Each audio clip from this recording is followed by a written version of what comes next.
मुख्यमंत्री फडणवीसांचा आज फलटण दौरा आहे। विविध विकास कामांचं उद्घाटन केले जाणार आहे। फलटण शहर ग्रामीण पोलीस ठाण्याच्या नूतन इमारतीचं उद्घाटन होणार आहे। यशवंतराव चव्हाण हायस्कूल इथं या सभेचं आयोजन करण्यात आलेलं आहे। मुख्यमंत्री देवेंद्र फडणवीस यांचा आज फलटण दौरा आहे। फलटणच्या यशवंतराव चव्हाण महाविद्यालयाच्या मैदानामध्ये कृतज्ञता मेळावा पार पडतोय। या मेळाव्याला राज्याचे मुख्यमंत्री देवेंद्र फडणवीस उपस्थित राहणार आहेत। या कृतज्ञता मेळाव्यामधून अनेक विकास कामांचं उद्घाटन मुख्यमंत्र्यांच्या हस्ते पार पडेल। नीरा देवघर पाणी योजनेच्या दुसऱ्या टप्प्यामधील कालव्यांच्या विकास कामांचा शुभारंभ आणि फलटण शहर, फलटण ग्रामीण पोलीस स्टेशन आणि वाठार स्टेशन पोलीस स्टेशनच्या नूतन इमारतींचं उद्घाटन ऑनलाईन पद्धतीने केले जाणार आहे। मेळाव्यातून फलटण महिला डॉक्टर आत्महत्या प्रकरणावर फडणवीस काय बोलतात हे पाहावं लागणार आहे।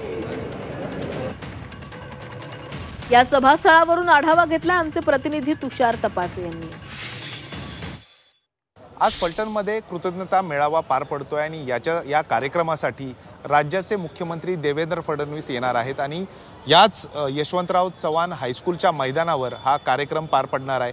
विविध विकास कामांचं उद्घाटन हे मुख्यमंत्री यांच्या उपस्थितीत या ठिकाणी होणार आहे आणि त्याच्यासाठी या ठिकाणी जय्यत तयारी करण्यात आलेली आहे। फलटणमध्ये जी काही घटना घडली होती महिला डॉक्टरच्या आत्महत्येची, त्यानंतरनं या सभेला देखील महत्त्व आहे, कारण या ठिकाणी देवेंद्र फडणवीस काय नेमकं बोलतात हे पाहावं लागणार आहे।